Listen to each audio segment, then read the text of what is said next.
Assalamualaikum warahmatullahi wabarakatuh. Hello, we are from Group 3, 11 Science 4, and today we're going to give you presentations about engineering system business plan. And first of all, I want you to know our members first. So the first one is Faizatul Husna, and then Raisa Fatima Herman, Sabrina Putri Salsabila, and the last one is Suci Nur Oktaviani. Untuk kompetensi dasar di KD 3.1 dan KD 4.1 adalah memahami proses perencanaan usaha bidang peralatan teknik berdasarkan potensi yang dimiliki daerah masing-masing, dan merencanakan usaha bidang peralatan sistem teknik berdasarkan potensi yang dimiliki daerah masing-masing. In English, figuring out the process of engineering system business plan based on each region potency, and planning a business engineering system based on each region's potency. Untuk tujuan pembelajaran atau learning purposes, yang pertama adalah menghayati bahwa akal pikiran dan kemampuan manusia dalam berpikir kreatif untuk membuat produk rekayasa serta keberhasilan wirausaha adalah anugerah Tuhan. Yang kedua, menghayati perilaku jujur, percaya diri, dan mandiri, serta sikap bekerja sama, gotong royong, toleransi, disiplin, bertanggung jawab, kreatif, dan inovatif dalam membuat karya rekayasa produk sistem teknik untuk membangun semangat usaha. Yang ketiga, mendesain dan membuat produk serta pengemasan produk rekayasa sistem teknik berdasarkan identifikasi kebutuhan sumber daya, teknologi, dan prosedur berkarya. Keempat, mempresentasikan karya dan proposal usaha produk rekayasa sistem teknik dengan perilaku jujur dan percaya diri. Dan yang terakhir, menyajikan simulasi wirausaha produk rekayasa sistem. Dan selanjutnya ini ada daftar isi pelajaran yang akan dipresentasikan hari ini. Ada pendahuluan, perencanaan usaha, produk sistem teknik, ide peluang usaha, sumber daya yang dibutuhkan, administrasi usaha, dan ada tambahan. Tentang sistem or about system. Sistem berasal dari bahasa Latin yaitu sistema dan bahasa Yunani yaitu systema, yang mana adalah satu kesatuan yang terdiri atas komponen atau elemen yang dihubungkan bersama untuk memudahkan aliran informasi, materi, atau energi untuk mencapai satu tujuan.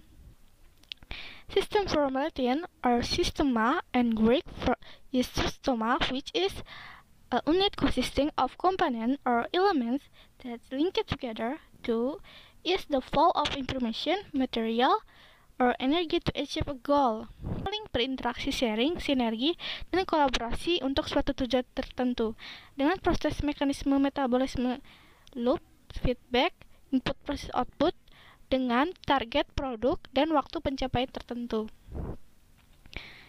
System is an interjection between system elements that interact, share synergies, and collaborate for a specific purpose with a loop feedback, metabolic, mechanism, process, input, process, output with a specific target and time for achievement. And next, sistem teknik or system engineering. Sistem teknik merupakan perancangan atau pengembangan suatu sistem yang lebih baik melalui sistem mekanis atau sistem pada manusia dengan mesin melalui pengembangan keterpaduan antar elemen yang saling berinteraksi, bersinergi, dan berkolaborasi. System engineering is design or development of a better system in mechanical system or system in human with mechanism. Next, part of system atau bagian-bagian sistem sendiri. Sistem terdiri dari inti sistem dan lingkungan sistem, yaitu melingkupi elemen-elemen sistem sebagai tempat berkembangnya sistem. Lingkungan elemen memiliki 3 sumber, yaitu informasi, energi, dan materi. Inti sistem terdiri dari kumpulan subsistem yang saling berinteraksi. System consists system core and system environment, including system element are a place for developing the system. System environment has 3 sources, specifically information, energy, and material. The core system consists a lot of subsystems that are interacting each other.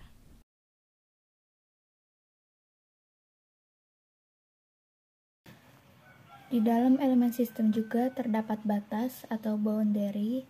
Batas sistem adalah pemisah antara sistem dan daerah di luar sistem lingkungan yang menentukan konfigurasi ruang lingkup atau kemampuan sistem.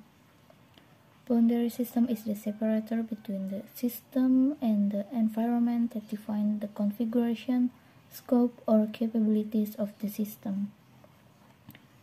Dan selanjutnya ada mekanisme pengendalian dan umpan balik atau control mechanism and feedback. Mekanisme pengendalian diwujudkan dengan menggunakan umpan balik dengan tujuan untuk mengatur agar sistem berjalan sesuai dengan tujuan. The control mechanism is realized by using feedback to arrange the system to run as intended. Dan yang terakhir, di dalam elemen sistem terdapat lingkungan atau environment. Lingkungan adalah segala sesuatu yang berada di luar sistem. Environment is everything that is outside the system. Selanjutnya, pola pikir sistem atau system mindset. Individu yang memiliki pola pikir sistem memiliki sikap di antaranya 1. Saling bersinergi dan berkolaborasi secara berkembang. 2. Adanya kesadaran antara masing-masing elemen. 3. Memiliki pemahaman tentang keterkaitan antar elemen. 4. Bersinergi dan berkolaborasi secara harmoni. 5. Sharing dan networking secara produktif. Individuals who have a system mindset have 1. Evaluate synergies and collaborate. 2. Have an awareness between each element. 3. Have an understanding of the interrelationship between elements. 4. Synergies and collaborate in harmony. And 5. Productively sharing and networking. So, selanjutnya ada sistem teknik pada kendali otomatis atau engineering system on automatic control. Jadi sistem teknik pada kendali otomatis itu apa sih? Jadi sistem teknik pada kendali otomatis adalah suatu sistem yang menghubungkan antara sistem mekanik, kelistrikan, dan elektronika secara bersamaan dengan sistem informasi untuk mengendalikan produksi. Sebagai contohnya seperti rice cooker atau penanak nasi. Sistem kendali otomatis ini mempunyai 3 elemen. Yang pertama ada sumber tenaga untuk menjalankan aksi, kedua sistem kendali umpan balik, dan terakhir program mesin. For English is, engineering system on automatic control is a system that connect mechanical, electrical, and electronic system together with information system to control production. For example is rice cooker. Automatical control system has 3 elements, especially number 1, power source for running the action, number 2, feedback control, and 3, machine programming. Jadi program instruksi yang terdapat pada sistem pengendalian menjalankan instruksi mengautomasikan suatu proses yang memerlukan energi, baik untuk menggerakkan proses itu sendiri maupun untuk mengoperasikan program dan sistem kendali. Sistem pengendali yang menggunakan sensor memberikan informasi atau input ke proses untuk memberikan tindakan atau output. For English is, the instruction program contained in the control system carries out instruction, automates a process that needs an energy both to steer and the process itself and operate this program and control system. Control system use sensor to provide information or input for the process to provide an action or output. Untuk tahap perencanaan usaha dalam kewirausahaan, yang pertama ada tahap memulai, di mana di tahap ini kita melihat peluang usaha dan identifikasi kebutuhan sumber daya. Yang tahap selanjutnya ada tahap melaksanakan, yaitu kita akan memperhatikan tahapan yang penting dan menerapkan keselamatan bekerja. Yang ketiga ada tahap mempertahankan, di tahap ini kita akan mengembangkan usaha dengan kreativitas dan inovasi. Terakhir ada tahap mengembangkan, di mana di tahap ini kita melakukan analisis perkembangan dan ditindaklanjuti sesuai dengan kondisi yang dihadapi. In English, engineering system business plans. So the first step is starting stage. That in this stage, we are going to see the business opportunities and identifying resource requirements. And the next step is implementing stage. That is, we have to pay attention with important stages and adjust work safety. And the next stage is the funding stage. We have to develop business with creativity and innovation. And the last one, we have evolving stage. We have to conduct development analysis and follow up according to the condition in country. Pola kerja sistem dalam kewirausahaan atau action loop. Pertama, ada tahapan inform, yaitu kebutuhan pelanggan terhadap produk sistem teknik. In English, the form of customer requirements on engineering system products. Selanjutnya ada plan, yaitu desain produk sistem teknik. In English, the design of engineering system products. Selanjutnya ada decide, bahan dan alat yang digunakan. In English, the necessary needs including tools and materials. Selanjutnya ada carry out, yaitu membuat produk sistem teknik. In English, is making the engineering system products. Ada control, yaitu uji coba produk sistem teknik. In English, is testing the engineering system products. Dan yang terakhir ada evaluate, di mana ini adalah evaluasi produk sistem teknik. In English, is evaluating the engineering system products. Idea peluang usaha dan or idea and business opportunity. Semangat kewirausahaan berkaitan dengan action loop. Dalam mewujudkan produk sistem teknik, pemberdayaan potensi yang terdapat di daerah setempat dapat menghasilkan variasi karya dan menambah keberagaman karya rekayasa sistem teknik yang secara bertahap mengalami penyempurnaan sebagai bagian solusi dari kebutuhan masyarakat. Entrepreneurship is related with action loop in realizing engineering system products, empower the potential in the local area, can produce a variety of works and add to the diversity engineering system, which are gradually being refined as part the solution to the needs of the society. Sumber daya pada usaha sistem teknik. Required resources of engineering system business. So the first one is man. It refers to humans as a labor. And we have money. It refers to money as capital to finance all company activities. And we have material. It refers to raw materials as the main element to be processed into final product to be delivered to consumers. And we have machine. It refers to machines as facilities or tools to support company activities, both operational and non-operational. And then we have metal. It refers to the method as a guide for the implementation of company activities. And the last one, we have market. It refers to the marketing of the final product to consumers. Dan yang terakhir ada administrasi usaha atau business administration. Administrasi usaha dibagi menjadi 4, yaitu perizinan usaha atau business license, surat menyurat atau correspondence, pajak atau tax, dan pencatatan transaksi atau recording of transaction.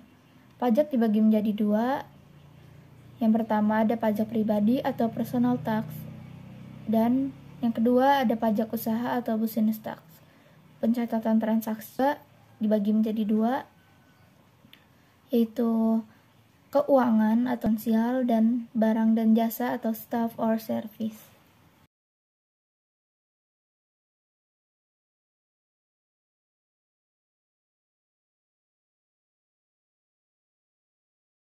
Selanjutnya ada manfaat produksi usaha sistem teknik atau benefits of engineering system business product.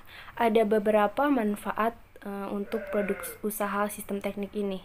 Di antaranya memberikan manfaat bagi kesejahteraan masyarakat yang menggunakannya. Lalu memberikan solusi bagi peningkatan produktivitas dan efektivitas dalam menjalankan produksi usaha rumahan. Memberikan kemudahan, meningkatkan kualitas dan jumlah dalam berproduksi. memunculkan atau memacu kreativitas dan inovasi pembuatnya untuk terus berkarya mencapai optimal. Dan terakhir, terciptanya lapangan pekerjaan untuk mewujudkan karya inovasi. For English is engineering system products provide benefits for the welfare of the people who use it. Solution for increasing productivity and effectiveness in carrying out home-based business production, home industry. Provide convenience, improve quality and quantity in production. Stimulate creativity and innovation to continue the work to achieve an optimal outcome. Create a bunch of job opportunities to realize the work of innovation.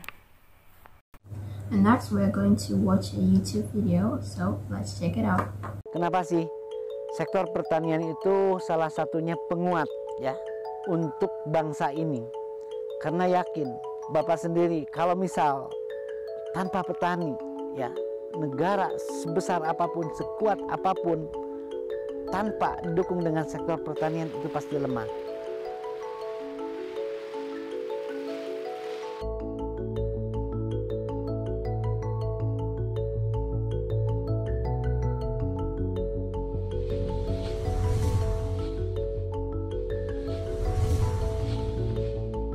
Assalamualaikum warahmatullahi wabarakatuh. Perkenalkan, nama saya Ulus Firmawan dari kelompok Tani Baby Friends Farmer Group Gapoktan Wargi Panggupai yang beralamat di Kampung Gandok, Desa Suntenjaya, Kecamatan Lembang, Kabupaten Bandung Barat, Jawa Barat.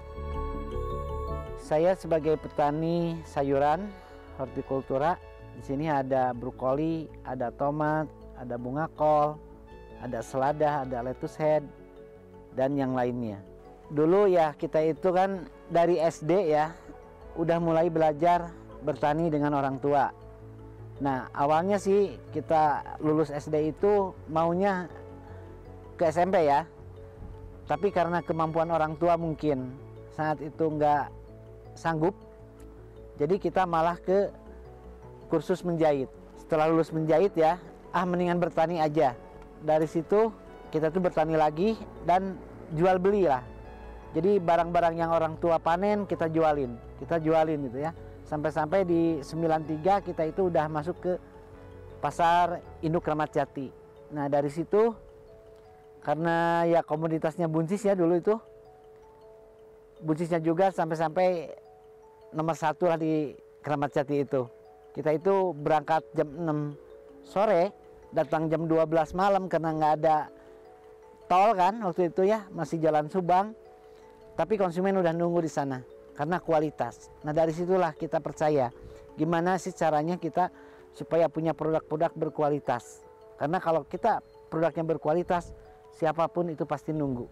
Alhamdulillah salah satunya tip untuk kita bisa nembus pasar, baik itu pasar modern seperti supermarket atau pasar ekspor, ya kita harus menjaga kualitas. Itu yang terutama, kualitas dan kontinuitas, karena pasar-pasar modern itu tidak bisa menerima sayuran yang tidak kontinu dan tidak berkualitas. Jadi gimana caranya kita budidayanya harus menghasilkan produk-produk yang berkualitas. Satu, rendah residu pestisida. Jadi kita itu tidak menggunakan atau tidak banyak menggunakan pestisida kimia atau pupuk kimia. Jadi lebih ke pupuk organik. Itu yang harus kita pahami.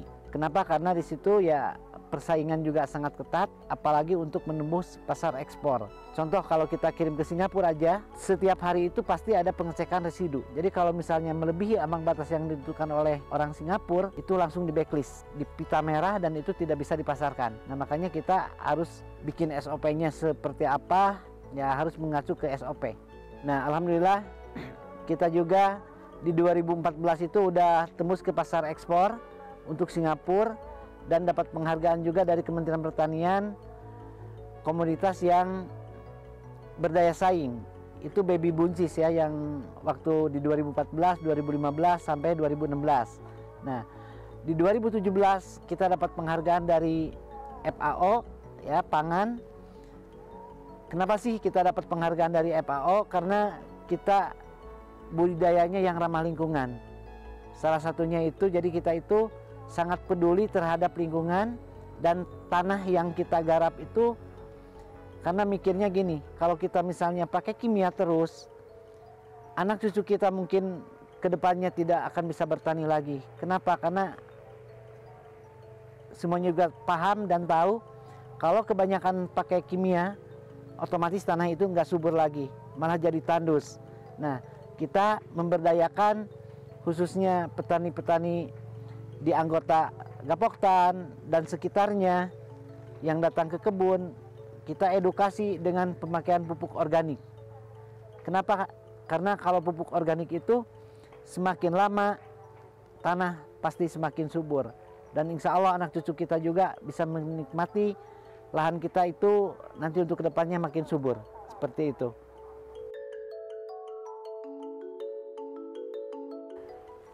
Tip untuk ya pemula ya, kalau kita mau bertani, satu, pastikan dulu pasar. Jadi kita itu harus kerjasama dengan pasar yang sifatnya ya kontrak lah, jadi tidak fluktuatif harga. Contoh kemarin-kemarin kan semuanya petani itu maaf ya, mungkin sekian persennya menangis karena harga turun, karena penyerapan konsumen juga kan, karena pandemik ini jadi kurang. Akhirnya tomat kan di bawah 1.000, brokoli juga cuma 1.000, bunga kol di bawah 1.000, sawi putih di bawah 1.000. Nah, tapi dengan adanya kita kerjasama dengan gudang-gudang yang isi ke supermarket, alhamdulillah harga itu masih relatif aman ya. Makanya salah satunya kita kalau mau berusaha tani, satu, kerjasama dulu dengan pasar.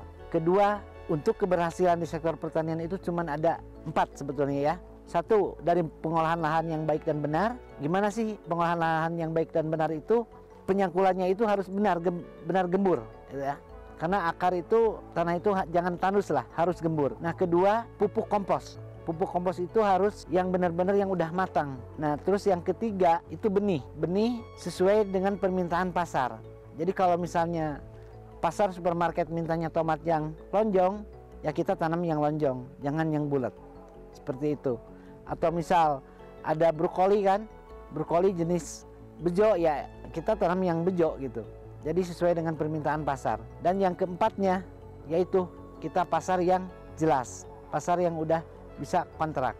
Insya Allah dengan adanya 4 ini, insya Allah itu petani maju. Nah, alhamdulillah kita juga ini lahan RSJ ya, Rumah Sakit Jiwa yang ada di Bandung Barat. Dan kita juga tidak hanya untuk bertani aja di sini, justru kita itu lebih edukasinya dengan OGDJ ya.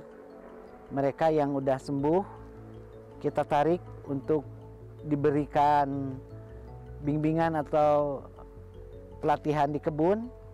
Apa sih bertani itu? Cara bertani itu seperti apa? Dan alhamdulillah mereka mau. Ini ada yang namanya Pak Yanto itu udah mau 1 bulan, Pak Agus udah 2 minggu, Pak Yayan udah 3 minggu. Mereka sangat antusias dan sangat luar biasa. Mula-mula dia itu datang ke kebun dengan ya darah dinginnya gitu kan, tapi sekarang udah sangat luar biasa. Jadi seperti kita aja sih, bahkan mereka itu semangatnya sampai-sampai mau buka lahan sendiri karena udah merasa percaya diri, tumbuh percaya dirinya, merasa udah mampu untuk bertani. Seperti itu, alhamdulillah. Mudah-mudahan doa dari semuanya, kita terus bukan hanya OGDJ aja ya, misalnya orang-orang yang tidak mampu, misal ayo datang ke kebun Waragri namanya ya. Di sini tuh yang di Cisarua itu kebun Kampung Walagri, Gapoktan Wargi Panggupai. Pesan untuk petani muda semuanya, ayo kita semangat di pertanian ya. Jadi jangan mikirnya gini, ngapain sih jadi petani? Itu kotor, dekil atau gimana ya. Justru sektor pertanian banyak hal yang bisa dilakukan, bukan hanya bertaninya saja, justru bantu orang-orang tua kita atau petani-petani kita yang udah ada untuk pemasarannya. Karena anak-anak muda ini sangat cerdas, apalagi di era digital ya, menuju 4.0 ini ya, anak-anak muda lah yang harus giat untuk memasarkan.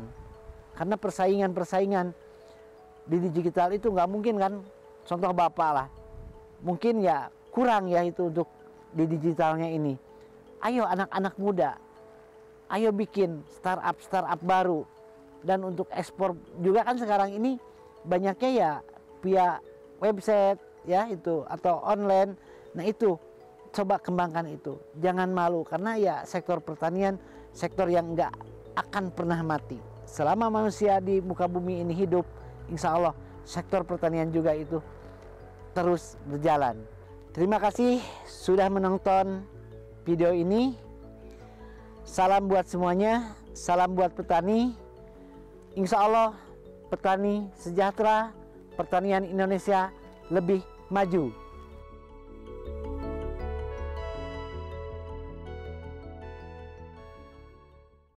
That was all the lessons today, and as you can see, we put the references here. If you want to check the original YouTube video, you can just put the link written here. For the last bullet, I want to say thank you so much for your attention. We really appreciate that, and we're so sorry about any mistakes in this presentation. So, wassalamualaikum warahmatullahi wabarakatuh.